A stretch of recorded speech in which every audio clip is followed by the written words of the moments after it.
अस्सलाम वालेकुम। इद्दत में निकाह के केस में क्या हुआ उस दिन कमरा अदालत में जो मामलात थे और जो अभी बुशरा बीबी की बेटियों की वीडियोस कुरान पाक हाथ में पकड़े हुए जो अपनी माँ के बारे में गवाही दे रही हैं इद्दत के बारे में, एक भोंडा तरीन केस था। इसकी तफसीलात आपके साथ शेयर करूंगा कि इन वीडियोज़ के पीछे क्या क्या मुहर्रिकात हैं और ये वीडियोज़ उस दिन कोर्ट के अंदर क्यों प्रोड्यूस ना करने दी गई। मैं आपको ये भी बताता चलूँ कि सिर्फ़ और सिर्फ इमरान खान और बुशरा बीबी के ख़िलाफ़ केसेस बनाए नहीं जा रहे, वो केसेस मैनेज भी किए जाते हैं और जजेस तक पर उस तरह से प्रेशर जो है वो देखने को मिलता है। और अब तो हाई कोर्ट के जजेस भी खुलकर इस मामले पर सामने आ गए। लेकिन स्पेसिफ़िकली अगर हम इन वीडियोज़ की बात करें तो बहुत अहम तरीन डेवलपमेंट्स हैं जो उस दिन जिस दिन फ़ैसला हुआ था, जज कुर्रतुल्लाह ने अदालत अडयाला जेल के अंदर लगाकर बुशरा बीबी और इमरान खान को इद्दत में निकाह के केस में फ़ैसला सुनाया और सज़ा सुनाई। अब ये एक केस तो इंतहाई अफसोसनाक है, सिर्फ पाकिस्तान की तारीख़ में नहीं पूरी दुनिया की इस्लामी तारीख़ के अंदर ये जो केस है ये इंतहाई शर्मनाक हद तक गिरा हुआ केस है। अब इसमें इस्लाम भी औरत को ही इख्तियार देता है कि वो अपनी इद्दत के बारे में ज़्यादा बेहतर तरीके से जानती है। जितना वो समझती है अपने आप को इतना कोई और नहीं समझता, कोई कानून उसके ऊपर उस तरह से लागू नहीं होता। लेकिन उस दिन जो अदालत के अंदर हुआ वो आप लोगों के सामने रखना बहुत अहमियत का हामिल है। ये वीडियोज़ सेम जो है इनका बैकग्राउंड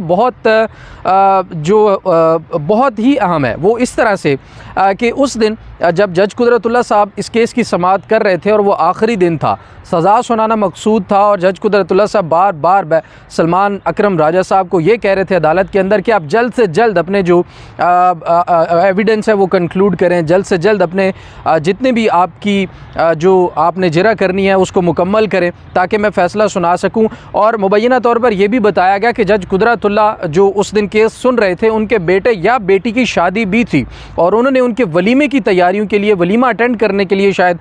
जाना था और इसलिए भी उनको बहुत ज़्यादा जल्दी थी क्योंकि उनका आबाई गांव जो है वो इस्लामाबाद से काफ़ी दूर है, तो उन्होंने वहाँ पर भी जाना था। अब बहरहाल उनको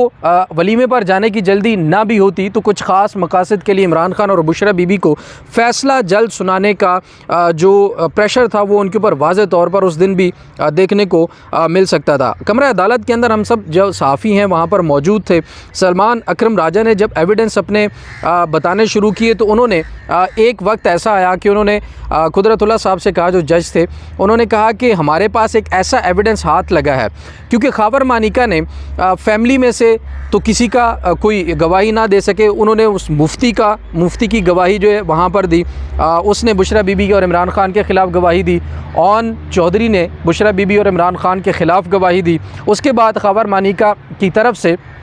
जो लतीफ़ था इनका घरेलू मुलाजिम, उसने भी इमरान खान और बुशरा बीबी के ख़िलाफ़ गवाही दी। अब ये जब इनकी गवाहियाँ होगी, इनके ऊपर जरा भी होगी, क्रॉस एग्ज़ामिनेशन भी होगी और क्रॉस एग्ज़ामिनेशन में मुफ्ती साहब का जो मज़का खेज़ किस्म का बयान था वो भी मैं आपके सामने रखूँगा, लेकिन इस वीडियो के एंड पे सही। अभी मैं आपके साथ सिर्फ उन वीडियोज़ का जिक्र करता चलूँ। जब सारे गवाहान सामने आए, उन्होंने अपनी गवाही दी, फिर जरा हुई। जरा के बाद सलमान अकरम राजा साहब जो वकील थे इमरान खान और बुशरा बीबी के उस वक़्त वहाँ पर, उन्होंने जज साहब से कहा कि इन गवाहान के बाद हमारे पास एक इम्पॉर्टेंट सबूत जो है वो हमारे हाथ लगा है और फैमिली के अंदर से ही कुछ लोग ऐसे हैं जो गवाही जिन्होंने दी है और उनकी जो वीडियोज़ हैं वो हम अदालत के अंदर प्रोड्यूस करना चाहते हैं। सलमान अकरम राजा ने बाकायदा तौर पर ये ज़िक्र किया कि ये वीडियोज़ जो है फैमिली के अंदर मौजूद लोगों की हैं और ये ऑथेंटिक उस तरह से गवाही हो सकती है और हमें वक्त दिया जाए कि हम वो वीडियोज़ जो हैं अदालत के अंदर प्रोड्यूस करें। लेकिन उस वक़्त जज कुदरतुल्लाह ने उनको वक्त ना दिया और पूछा कि वो क्या वीडियोज़ हैं, किन की वीडियोज़ हैं। तो सलमान अकरम राजा साहब ने कहा कि हमने वो वीडियोज़ क्योंकि हमें बिल्कुल आखिरी वक्त में मुयस्सर आई तो हम उसको अपने साथ नहीं ला सके, लेकिन इस वक्त वो वीडियोज़ जो हैं वो मौजूद हैं असिस्टेंट सुपरिटेंडेंट जेल अडयाला, जिनका शायद नाम अगर मैं गलत ना लूँ तो अकरम नाम है उनका,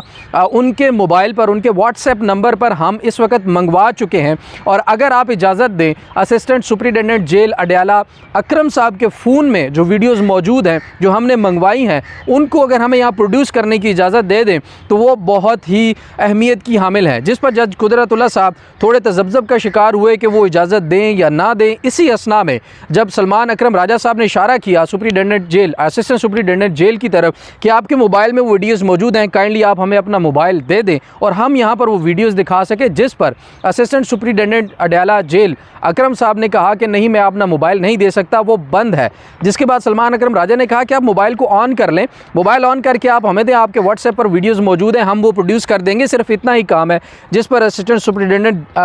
जेल अडयाला जेल की जो असिस्टेंट सुप्रिटेंडेंट उन्होंने कहा कि नहीं, मैं आपकी इस मामले में कोई मदद नहीं कर सकता। जिसके बाद वो वीडियोज़ उस दिन जिस दिन इद्दत में निकाह केस का फ़ैसला सुनाया गया, यही दो वो वीडियोज़ थी जो वहाँ पर प्रोड्यूस ना की जा सकी, जिसके बाद जज कुदरतुल्लाह ने फ़ैसला उसी दिन सुना दिया। अब अगर ये वीडियोस प्रोड्यूस हो जाती तो क्या होता? अब ये वीडियोस जो हैं उस वक्त अदालत के सामने नहीं रखने दी गई और पूरे एविडेंस को भी रोका गया। जैसे कि मैंने आपसे जिक्र किया कि सिर्फ केस बनाना ही नहीं, केस को मैनेज भी किया जाता रहा और इस पॉइंट पर आकर फिर एविडेंस को भी मैनेज किया जाता रहा। हालांकि वहाँ पर मौजूद ओन चौधरी, खबर मानिका, लतीफ़ और मुफ्ती साहब जो हैं वो बड़े ठाठ बाट से वहाँ पर लॉन के अंदर बैठते थे, जो अदालत के बाहर लॉन था, और उस लॉन के अंदर उनके लिए खाने पीने का भी फुल इंतज़ाम वहाँ पर किया गया था। लेकिन दूसरी तरफ से गवाहान की वीडियोज़ पेश करना भी अदालत के अंदर जो है उसकी भी इजाज़त जो है वो अदालत की तरफ से भी इजाज़त ना मिल सकी। अब उस दिन अगर ये वीडियोज़ जो अब सोशल मीडिया के ऊपर वायरल हैं, बुशरा बीबी की दोनों बेटियाँ जो है इस वक्त कुरान पाक अपने हाथ में रख के गवाही दे रही हैं कि हमारी वालदा ने अपने ही घर में इद्दत जो है वो मुकम्मल कर ली थी और यही वो नुक्ता था जिसके ऊपर सज़ा सुनाएगी। अगर ये वीडियो उस वक्त प्रोड्यूस हो जाती, सलमान अकरम राजा साहब ने जिस तरह से अदालत से इजाज़त मांगी थी, तो फिर क्या होता? फिर ये होता कि अदालत को हर हाल में वक्त देना पड़ता, कम से कम 1, 2 या 4 रोज़ का वक्त देना पड़ता और अदालत ये कह सकती थी कि चूँकि ये वीडियो बयान है और हमें इसको वेरीफाई करने के लिए, कंफर्म करने के लिए ये जो गवाहान है इनको अदालत में बुलाना ज़रूरी है। जिसके बाद फिर उनको वक्त दिया जाता और मुबैना तौर पर अगर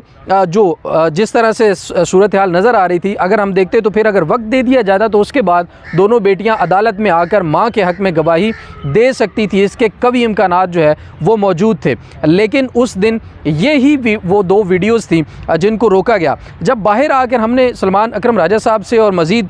जो वहाँ पर लोग थे उनसे मालूम करने की कोशिश की कि आपने जो अदालत के अंदर बात की थी, क्योंकि उस वक्त किसी को भी नहीं पता था कि वो वीडियोज़ कौन सी हैं और उसमें फैमिली के कौन से मेम्बरान जो है वो गवाही दे रहे हैं, तो हमें बताया गया कि वो घर के फ़र्द ही हैं। फिर मज़ीद पूछने पर बताया गया कि बुशरा बीबी की बेटियों की वीडियो है जिसमें वो अपनी माँ के हक़ में जो है वो गवाही दे रहे हैं कि इस वक्त जो हमारे वालिद हैं वो गलत कर रहे हैं। ये वो अल्फाज है जो उस वक्त हमें बताए गए थे कि हमारे वालिद जो हैं इस वक्त गलत कर रहे हैं और हमारी वालदा जो हैं इस वक्त वो अपने मौक़िफ़ पर ठीक है और उनके ख़िलाफ़ जो केस बनाया गया है वो सरासर गलत और भोंडे किस्म का है। तो अब ये सारी सूरत हाल जो है उस दिन जेल अडयाला के अंदर हुई, जिसका चशमदीद जो सारे साफ़ी मेरे समेत वहाँ पर मौजूद थे वो इसके गवाह हैं और जो है एविडेंस जो है वो प्रोड्यूस करने की इजाज़त जो है वो ना मिल सकी। अब जज कुदरतुल्लाह साहब को शायद ये ज़रूरी है कि वो ख़ुद चाहते हों जल्दी इस समात को ख़त्म करना, या उनके ऊपर मुबैना तौर पर जो बताया जाता है कि बहुत ज़्यादा प्रेशर देकर ये फ़ैसले दिलवाए गए हैं, उस तरफ से भी हो सकता है कि आपने हर हाल में आज ही ये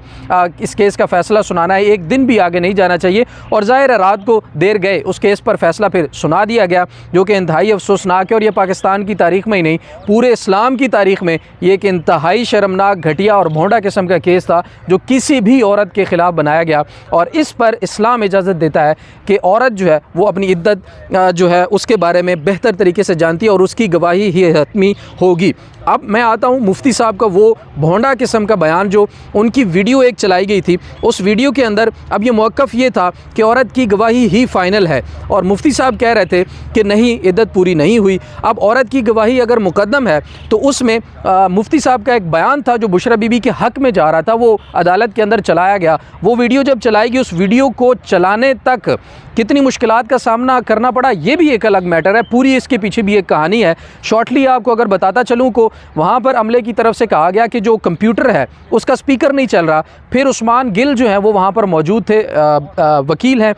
उन्होंने कहा कि अगर आपका स्पीकर नहीं चल रहा तो आप हमें 10 मिनट का टाइम दें, हम बाहर जाकर नया स्पीकर ख़रीद कर लाते हैं, उसको आप कंप्यूटर के साथ अटैच करके मुफ्ती सईद साहब का बयान जो है वो चलाएं। जिसके बाद जब ये तकाजा किया गया तो थोड़ी ही देर के बाद ऑटोमेटिकली अचानक स्पीकर की आवाज़ वापस आ जाती है और कंप्यूटर का जो अपना ओरिजिनल स्पीकर है वो काम करने लग जाता है और फिर मुफ्ती सईद साहब का जो बयान है वो चलता है। मुफ्ती सईद साहब का जब बयान चलाया जाता है तो उसके अंदर वो कह रहे हैं कि जो औरत की इद्दत के बारे में उनका अपना ही एक बयान था, जो किसी मस्जिद में शायद जो मस्जिद है मेलोडी वाली, उसमें वो जुमा पढ़ाया करते थे, तो उसमें उसका एक बयान जो है वहाँ पर सलमान अकरम राजा साहब की तरफ से और उस्मान गिल की तरफ से वहाँ पर सामने रखा गया। उसमें मुफ्ती साहब ये कह रहे थे कि इद्दत के बारे में औरत की गवाही ही हतमी होगी, अगर औरत कह दे कि इद्दत मुकम्मल हो चुकी तो बस उसके बाद बात ख़त्म। जब ये उन्होंने कहा तो जज साहब ने पूछा कि ये जो आपका बयान है वो तो आपके अपने बयान जो आपने खबर मनिका के हक़ में और बुशरा बीबी के ख़िलाफ़ दिया है अदालत को, उसके ख़िलाफ़ है, और ये जो बयान है इसमें तो वाज़े तौर पर औरत को ही इख्तियार है अपनी इद्दत के बारे में और औरत को ही उसका बेहतर पता है और उसी की गवाही हतमी तौर पर जानी जाएगी। तो आप तो कह रहे हैं कि अगर औरत ने कह दिया है कि इद्दत मुकम्मल हो चुकी है तो बस बात ख़त्म, और बुशरा बीबी कह रही हैं कि उनकी इद्दत मुकम्मल हो चुकी है, तो जज साहब ने कहा कि इस पर तो बात ख़त्म हो जाती है। जिस पर मुफ्ती सईद साहब ने एक लतीफ़ा सुनाया। उन्होंने कहा, मतलब हैरानगी इस पर आती है कि वो एक लतीफ़ा वहाँ पर बन गया। वो कहते हैं कि जब मैं ये बयान दे रहा था और मैंने कहा कि औरत की गवाही हतमी होगी, बस इसके बाद बात ख़त्म, तो मेरे कहने का मकसद ये था कि ये जो मैं बयान दे रहा हूँ मस्जिद के अंदर, तो मैंने सब लोगों को कहा कि इसके बाद मेरा ये बयान ख़त्म हो जाता है। यानी कि आप अंदाज़ा लगाएं कि मुफ्ती सईद साहब अदालत में सबके सामने खड़े होकर अपने मस्जिद में दिए गए उस बयान से किस तरह से वहाँ पर मुकरे, ये भी सब ने वहाँ पर देखा और इसके ऊपर हमें कहका भी अदालत के अंदर सुनने को मिला। तो इस तरह से ये ट्रायल जो हैं वो अदालतों के अंदर इस वक्त चल रहे हैं और शायद कोई पूछने वाला नहीं है मामलात कहाँ जाकर रुकेंगे। इंसानियत, पाकिस्तानियत कितना और गिरेगी, कितना और मुश्किलात इस मुल्क के लिए, इस मुल्क के निज़ाम के लिए, आईन व कानून के लिए मज़ीद पैदा होंगी, ज़ाती मफाद और ज़ाती मामलात पर किस तरह से मज़ीद बदले लिए जाएंगे। अल्लाह